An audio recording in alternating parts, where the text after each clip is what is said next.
The movie begins in 1910 in the Sinai Peninsula in Egypt. A fatigued and starving Arab man is seen barely crossing the sandy desert barefoot, safely holding something in his hands. At one point, he couldn't continue his journey and helplessly collapsed to his knees, as if he had given up. The man uncovers an African artifact and buries it under the sand while summoning Volpazu, the creator of chaos and evil. He then stabs himself with a dagger, ending his life.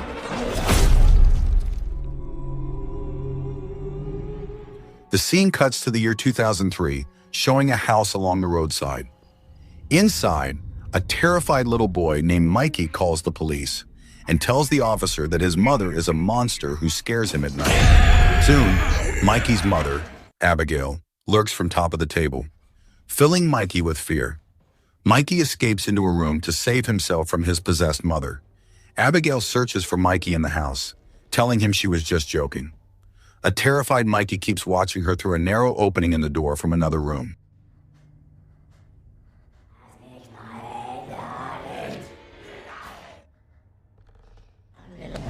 Abigail hides under the bed to lure Mikey out of the room, but when Mikey emerges, she attacks him again.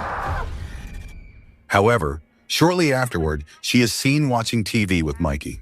A news reporter informs them that a child named Mikey was abducted over 9 months ago, and that this was the 4th child abduction in the past 12 months in the Los Angeles County area. Abigail gives Mikey a creepy smile, revealing that she was the one who abducted him. Moments later, police arrive outside Abigail's house and knock at the door. Sheriff Miller tells Abigail they received a distress call from her house. Abigail informs the sheriff that she is alone and okay, saying that flickering lights just scared her. Despite this, Sheriff Miller forces her to let him inside to confirm if everything is well. She lets him in and shuts the door with a sinister smile on her face. As Sheriff Miller enters the house, Abigail disappears. He calls out to her, but she doesn't appear. Ma'am? Dispatch, I need another deputy. Anybody out here? The sheriff, however, continues his investigation and enters the bathroom, only to find a tub full of blood. This leaves him shocked and scared. Something's wrong here. He immediately informs his seniors about it. The sheriff then pulls out his loaded gun and orders Abigail to show herself or he will shoot her. While searching for Abigail, Sheriff Miller descended the basement and discovered several dead bodies of kidnapped children, covered in shrouds.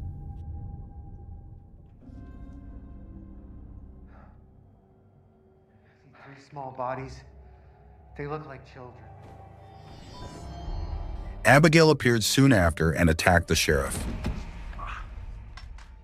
The child. The narrative then jumped back a year to the beginning of the events. We see John Reed calling his ex-wife Charlotte, but she didn't pick up his call, leaving John completely feeling unwanted. There lay an object on the front table covered with canvas. John unpacked it, and we see that this is the same cursed African artifact, which was once buried by the Arab man in the desert in 1910.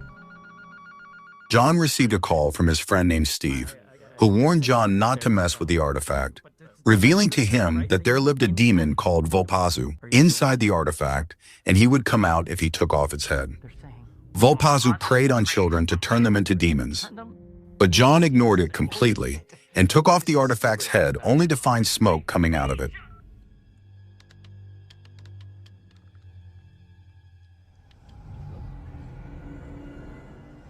Smoke, or the corrupt soul of Volpazu, possessed John in no time. Abigail and her little sister Alice watched the TV on the couch. Soon John arrived and asked Alice to go to her room to hit the hay. He then sat on the couch with his elder daughter, Abigail, and asked her not to hide her face with cleft chin. Afterward, John is seen in the bathroom, weirdly kissing his own reflection in the mirror. This reveals that John is gradually coming under the influence of Volpazu. He later came into Abigail's room and got intimate with her, tarnishing father-daughter pious relationship after getting under the influence of Volpazu. After satisfying his libido, John asked Abigail not to tell her mother about it. Our little secret. You won't tell anybody. After drinking water, Abigail returned to her room while being stalked by Volpazu. Abigail was seen sleeping soundly when the possessed John attacked and turned her into a demon too.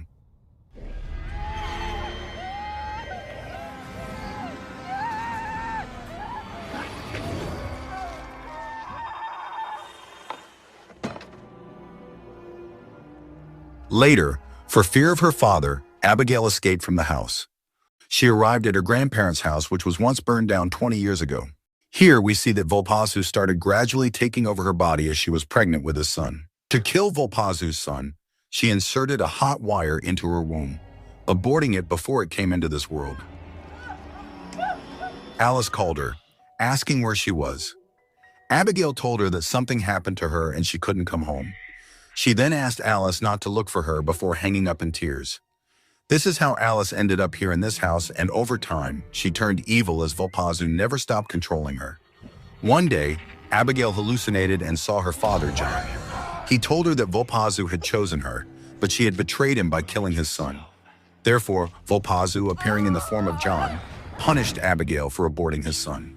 He controlled her, making her harming herself with a knife, but in reality, there was no John around. John told Abigail that Volpasu would take Alice instead of her now. Volpasu would do the same to Alice that he did to her, meaning he would impregnate Alice to get a child. Abigail pleaded with Volpasu to leave Alice, and she would do anything he wanted her to do. Through John, Volpasu told Abigail that she killed his son, so she had to find a boy. One day, a little boy named Bobby was playing in the ground while his mother was busy talking to her husband on the phone. She asked him to have fun. So the boy wandered near the rocky structure and stepped into it after hearing demonic whispers. Hello? Hello? Inside, he encountered Abigail, who took him to her house to offer Bobby to Volpasu, but the boy wasn't the chosen one. So John asked her to keep looking for a special boy. He suggested to her that there was a boy on Craner Street and he liked to play outside of his house late in the afternoons. In fact, John talked about Mikey, who was later trapped in this house, and this is how Mikey ended up here. Abigail told Mikey that she wanted to protect him from all the evil things she knew Volpasu wanted to do to him, while Volpasu growled upstairs. All the awful things that I know he wants to do to you. I'm sorry. Before long, Abigail blew her head off, saying that she couldn't do it anymore. Mikey froze in fear after encountering the real Volpasu in the house. He looked for a hiding place and fired at Volpasu, who was trying to control him. John heard on the radio that the lifeless body of Abigail Reed had been found at a residence on Maple Street, where police had responded to a distress call earlier today. John was shattered by this news and took his life in the tub. 20 years later, Alice had grown up and become a writer. She appeared on a show hosted by Jennifer Novak to promote her new book, Mommy Monster, in which she shared the story of her sister, Abigail. As Alice gave the interview, she was unaware that Volpasu was listening to her from inside Abigail's house. Alice admitted that her sister had kidnapped 4 young boys.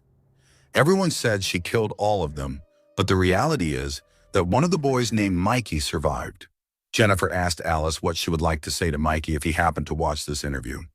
Alice told Mikey that she was really sorry for what he went through and wished him all the best.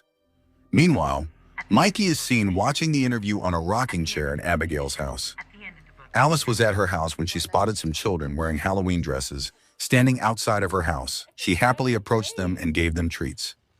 Steve gave an interview on a show and revealed that Abigail Reed was possessed by a demon. It was not her fault, but her father John's. He had an artifact that had a demon living inside it. I warned him not to open it, but he did, unknowingly setting free the demon. Alice is seen doing the dishes when someone rings the doorbell. She approached the door only to find another boy dressed in a ghost costume standing on the other side of the door. Alice opened the door and gave him candies, asking him to stay safe. Later at night, Alice received a phone call and heard a weird voice from the other side. Soon she realized it was Abigail, who told her that their father raped her and put a monster inside of her. In the middle of the night, someone rang the doorbell. Alice nervously approached the door and found a figure covered in a ghost costume. She opened the door and asked the little boy where his parents were. The little boy didn't respond to her and stood upright, revealing that he wasn't a little boy but Mikey. Alice let him in and interrogated him about why he came to her house this way. Mikey explained to her that she wasn't safe anymore, leaving her shocked. He added that Volpasu came out again and even Abigail can't protect her. Mikey revealed that he had been suffering from dark thoughts which made him do terrible things. Mikey, then holding Alice's hand, firmly shows her visions of how his mother Abigail was innocent. He then urged Alice to be his mother, but Alice clearly turned down his request. Mikey, let me go.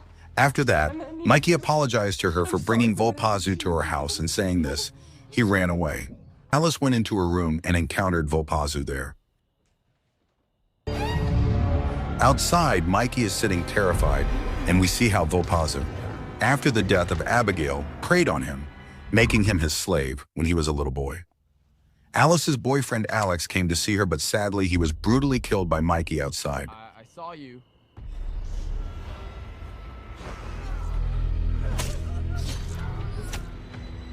The possessed Mikey took off Alex's jacket and cap after stuffing his corpse into the car trunk. Jennifer arrived at her studio, but found no one inside. Her secretary, Diana, covered in blood, quietly told Jennifer to hide because Mikey had killed everyone in the studio.